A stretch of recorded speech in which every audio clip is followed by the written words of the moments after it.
Hello, everyone. This is Ali Sierratan from Thinking in Productions.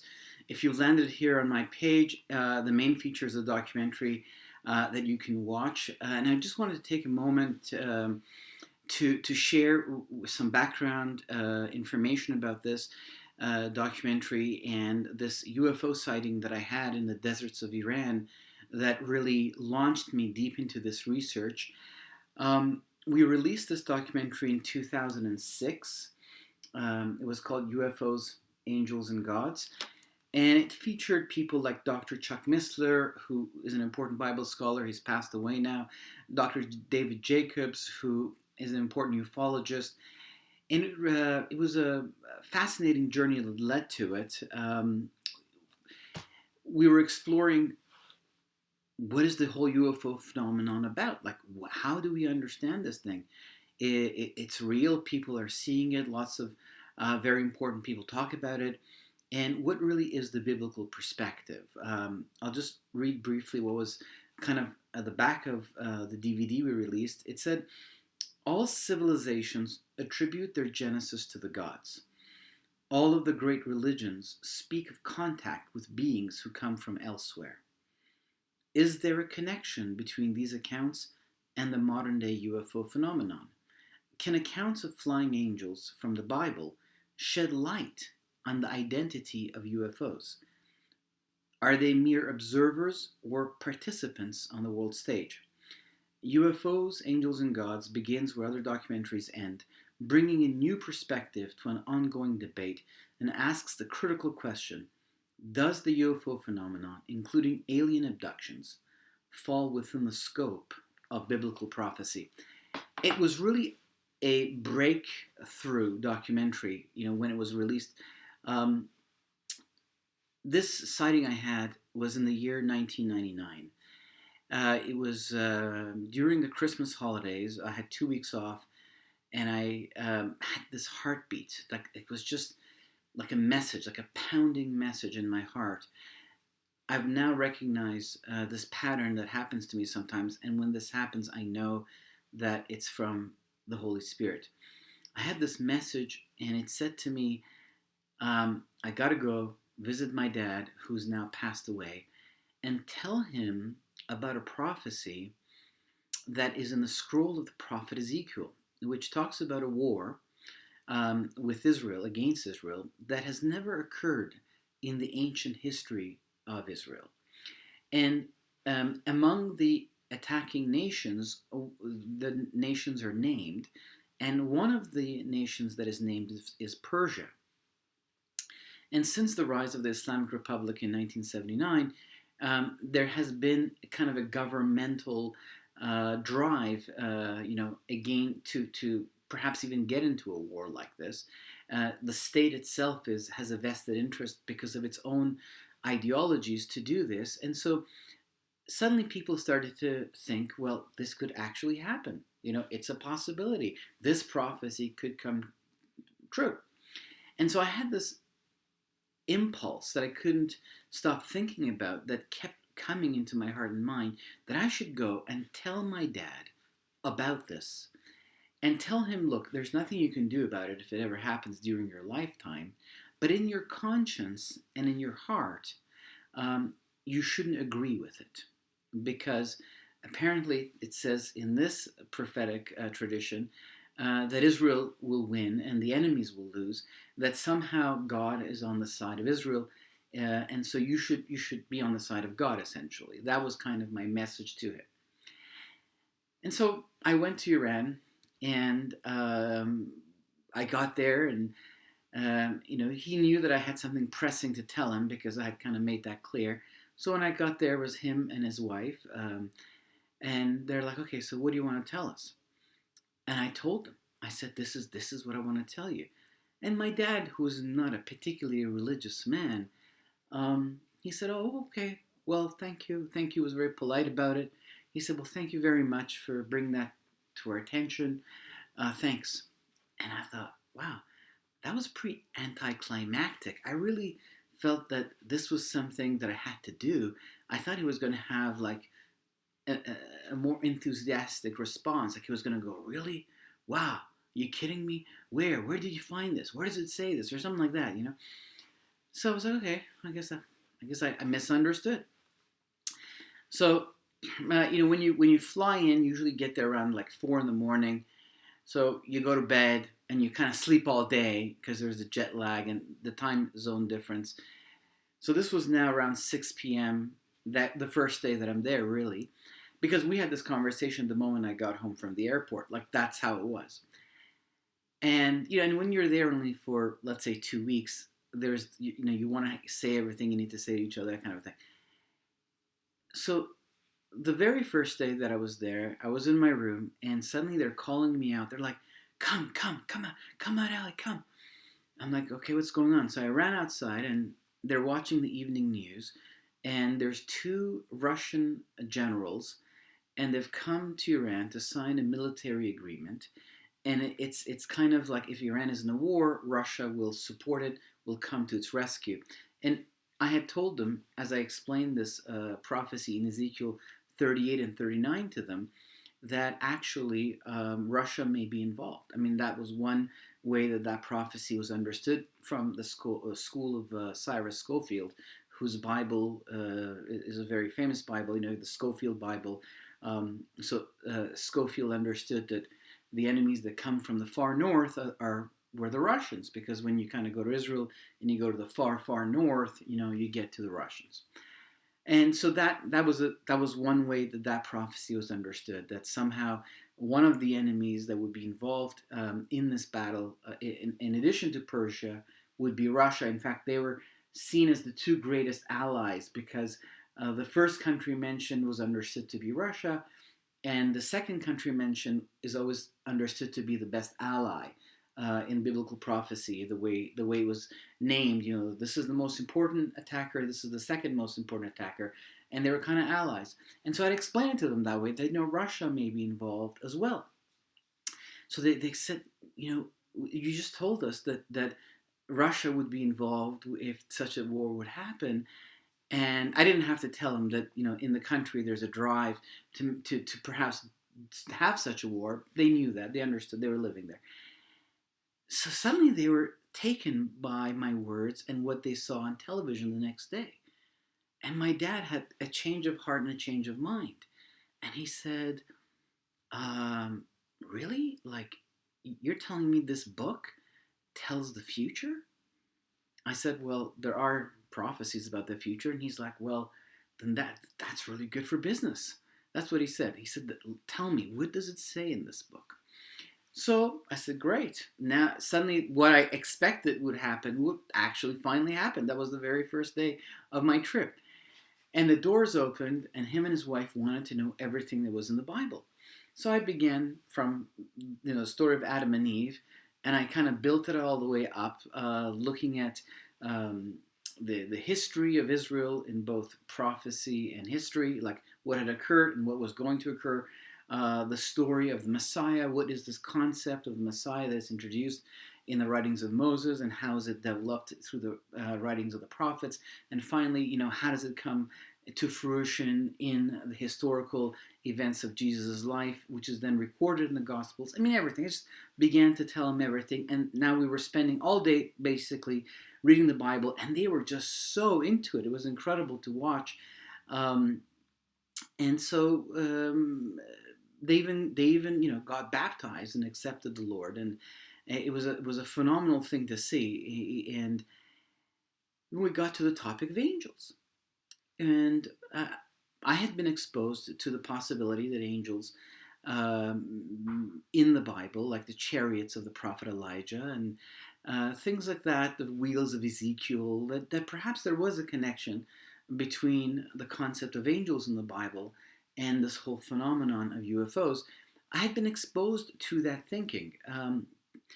I'd looked into it, I was interested, but it was just an idea. I wasn't like, yes, this is the truth, that kind of thing.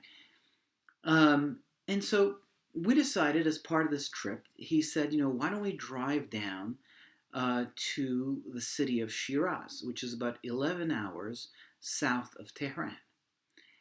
And that's where, he was born. That's where his wife was born. That's where the extended family lived. And he was like, why don't we go? It'll be like a road trip and we'll go see them. And I'm like, sure, let's go.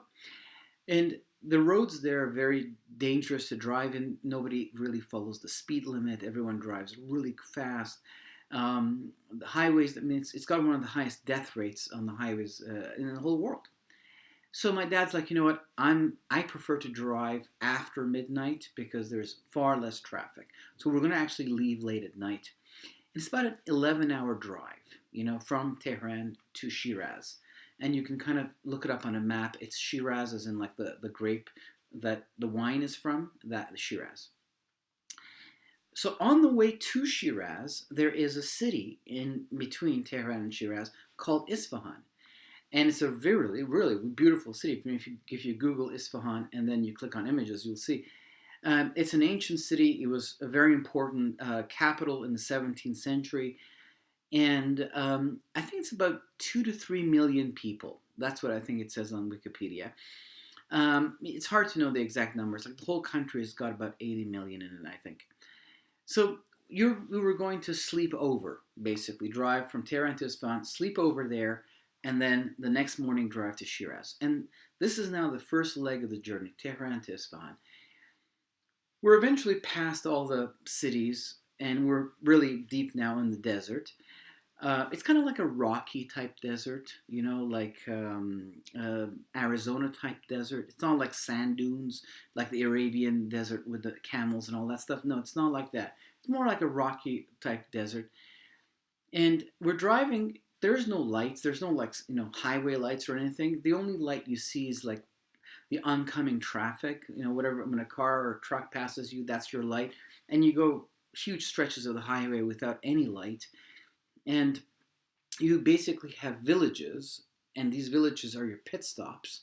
And they have a gas station, and they usually have, a restaurant. And they're open 24/7 because they know that people drive here. So we're just driving, and there's the stars, the moon, that kind of lighting. And I'm sitting with my back to the passenger door, like this. So this is the passenger door, and I'm sitting like this. And I'm talking. My dad's wife is driving, and my dad is sitting in between the two seats in the back like this, and he's listening to me talk. I mean, this is a non-stop conversation, right?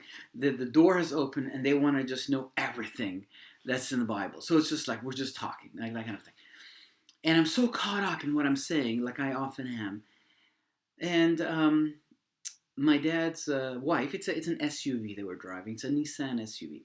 My dad's wife, she suddenly points out the window behind me, and she starts to make these sounds. She goes, like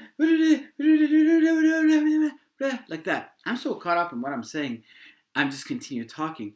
But my dad, he looks at her and goes, what's wrong? What's wrong, Nima? And she continues to do this. So he then turns around and looks, and now he starts doing the same thing. And they're both going, they're both like doing this, and I'm like, what's wrong with you guys? So I just straighten myself in my seat, sit down to see like, what are they looking at? So suddenly, just a few hundred feet this way, there is this large, huge, spherical object. If it were to sit on the ground, I think it would be like a 4-story building, like a low rise. This thing is huge, and it has divisions on it. Like I can see structure, I can see divisions, and it's glowing green, and I can see it has green lights all over it, and as a result of these green lights, it's glowing green.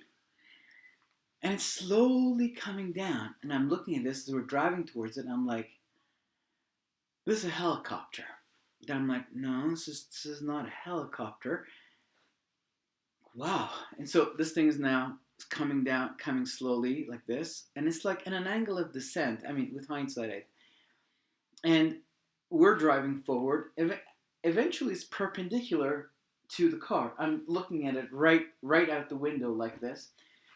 And this black tube, huge cylindrical tube, black, comes out of the ground, and it's the same color as the black of the night.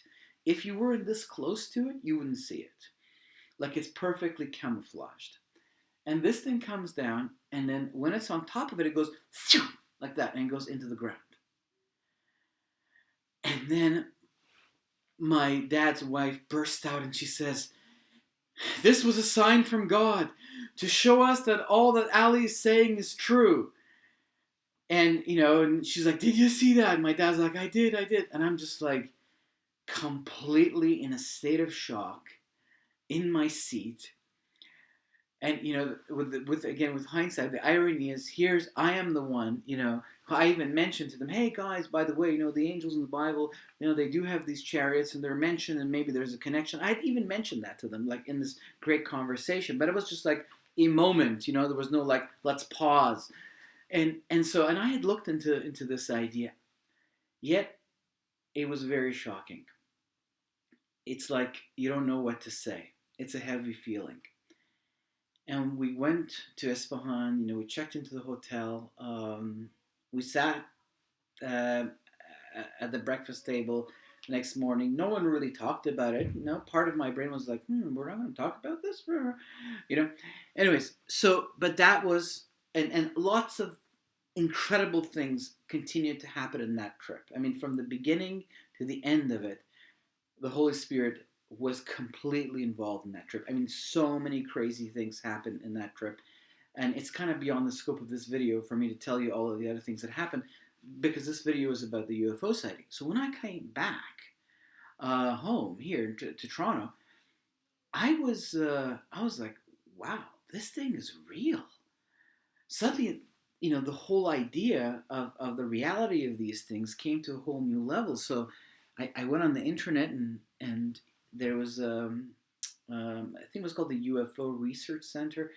There was a website where people could catalog their sighting, and it was like I needed to talk to someone, and I realized, wow, there really is kind of this fear of ridicule. You can't tell people. It's not, now I got it. Like I'd heard, oh, people don't talk about it, the fear of ridicule and all that stuff. I didn't understand it. Now I totally did. You couldn't just like say, "Hey, you know what happened to me?" Right? It's not like that. So I opened, it was like therapeutic for me to just actually have a place where I could record it, and I wrote it in this website where people could do it. So when did you see it? Where did you see it? And all that stuff. And I could now read what other people were writing, even in Ontario where I lived. And I was like, wow, I now believed all these stories. Right? I was like, wow, this guy saw a triangle. This guy saw a rectangle. This guy saw a flashing orb. And so I had these ideas from the Bible that were floating in my head. That I'll make other videos here explaining kind of what led to the thinking behind the pillars of thought. In the documentary, UFOs, Angels, and Gods. Well, everyone knows what UFOs is. Angels, well, we know the angels, and then the gods. It was the Hebrew word Elohim. And God opened up the door to us in the 1990s concerning this idea that the fallen angels, in fact, had a role behind the nations of the earth. And suddenly all of these things were connecting together. And I'll make some other YouTube videos here on the channel so I can tell you guys kind of like how things fell into place and led to this documentary. And I think it helps people who want to watch it understand better what is in here and how are the thoughts organized. But now it was very real to me. And I was sharing with a friend about this after I came back. And suddenly he was like, "If you want to make a documentary, I will assist you," because he had know-how when it came to cameras and things like that. And I said, "Okay, yeah, let's do it." And then one thing led to another, and the guests appeared, and the research aligned. It was really magical. And when it was released in 2006, it went viral. I mean, the internet was not really for audio-visual. We put it up on Google Video because YouTube was just owned by a few young guys in their 20s, and it was like, well, it's not going anywhere. Google Video, I mean, that's going to go somewhere, right? And it got 270,000 views in 2006. That was a lot because people didn't have high speed. Like you could only so much data could travel through the internet. The belief we had was that the internet was mainly for pictures at the most and words and audio. Audio was going to be big because everyone was like, "Oh, audio. The internet's going to be good for audio, podcasts, things like that." But video, oh, it's never going to do video. Like the idea that video would actually go through the internet, that was like super futuristic, you know. So Google Video, it was like when you put it up, the audience was fairly small. I mean, it came on the most popular items of Google Video. When you logged into Google Video, there were 6 pieces of documentaries or videos of different kinds that were the most popular, the most watched all around the world, and this documentary was one of them. I mean, I was receiving letters from people from all around the world, from like Taiwan to the Middle East to Europe, uh, all over the United States. It was incredible. And then the people that called me, like Hollywood called me, the people that came to visit me at my place of work. One day I'm standing there and the door opens and this Catholic priest and 2 nuns walk in, and I'm like, hello, how can I help you? And they're like, oh, we've come to see you. We watched your documentary. So it was incredible what happened. So I really hope that you get a chance to watch it. And I just wanted to share this reality that I saw, one of these chariots, and I don't know if it was God, kind of like you see in the story of Elijah, where Elijah prays to God and says, God, open the eyes of Elisha so that he can see that the chariots that are with us are more numerous than the ones that are with the enemy. And I thought, okay, it was like, did God just allow me to see this? Because I've now realized that it's hidden to the mind. It's like it's people go to another dimension. I don't know about that, but I see that the mind can perceive or not perceive things. And it's like, did God allow me to see this, especially in the context of this trip?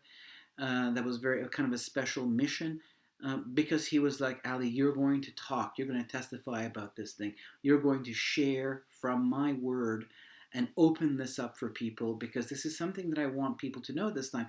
And since the late 1990s and early 2000s, and now we're in 2021, and I can see how much this information has expanded, how so many more people. I mean, one of the topics in the documentary is the word Nephilim. And I Googled Nephilim, I think around 1996, 1997, when I started looking into it. I didn't Google it, sorry. I Yahooed it. It was Yahoo. And it said 0 search results found. All the research that I did came from books, right? And today, everyone's talking about it. So I really do see that God wants this information to be known. So please watch the documentary that's up there and share it if you like it. And you can, sign up for this YouTube channel. I hope to put more things on it. And if you go to my website, thinkagainproductions.com, sign up for the newsletter, because I'm going to be sending things out. Anyways, hope you enjoy it, and have a wonderful, wonderful day. God bless you all.